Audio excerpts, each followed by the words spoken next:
When you consider where they are, like they were 5-5 prior to this run. Remember, they won opening night in Atlanta really impressively, and then they got dusted. They went through Texas, and they got beat up, and they lost 4 in a row. And they couldn't defend, and they looked awful. And it was like, man, this is getting ugly. Where's this going to go? And we thought Darko was going to get gassed. I thought he was legitimately in trouble when they were 1-4 and getting pumped. Milwaukee, Dallas, San Antonio, Houston. Now, those are good teams, but they ran into all 4, Dallas notwithstanding. Dallas isn't. But they were getting beat up. And since then, they beat Cleveland on Halloween night. They haven't really looked back, and they're second in the East. Detroit is crushing teams. Detroit's won like 14 in a row or something crazy like that.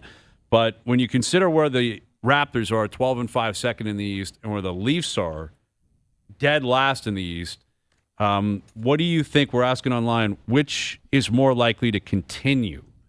The Raps at the top of the East or the Leafs at the bottom of the East? Wow. I'm going to have to say the Leafs at the bottom. That is the winning vote right now. About 65% of the vote coming in, Leafs at the bottom. I just think the Raps are going to come down to earth a little bit. So that's what you think of the Raps come down to earth. But, see, I think the Leafs are going to come out of the bottom. I really do. But I don't know how far, but I don't think they're going to be dead last. Yeah. So, yeah. But I could see the Raptors coming back to earth a little bit too. The difference is, did the Raptors come down to third, and did the Leafs come up to 12th, or come up to 10th type of thing, and put themselves back in the mix? That's the hope right now for the Leafs, is to put themselves back into that mix where you're 2 points out of anything. Yes. 2 points out of a playoff spot, 2 points out of third place, that type of thing, where you're right in that mix. Yeah, I would say I would say it's more likely the Raptors stay at top the East. Again, they're not leading the East right now. Detroit is. The Knicks are going to be up there. There's other teams that are going to be up there. When you look at them, they're defending extremely well. You read quotes from other coaches and other teams and other media types that are watching them play, and they're all saying the same thing. They've got length. They defend. The egos are checked at the door. All these are cliches when you're winning. Right? When you're winning, every ego is checked at the door. That's the way it always goes. And then when you're losing, it's all ego? That's the problem? No one wants to say that. But I think the Raps, they've legitimately built something here. Credit to Masai Ujiri. Masai got punted, right, because he was either making too much money or there was something going on with that contract or whatever.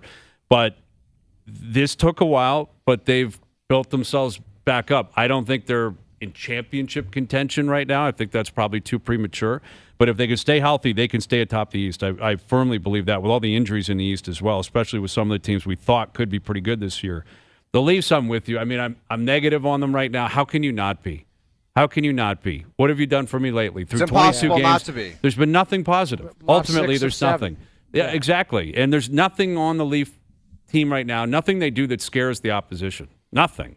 But if they get healthy, and I believe they will, and they can, I don't think they're worst team in the league bad. I'm not there yet. Could I be in 20 games? Yeah, it could be.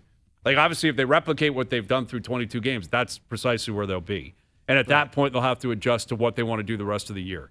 Then we can talk trade deadline. Then we can talk about what they do with future assets and all that kind of stuff. They're not there right now.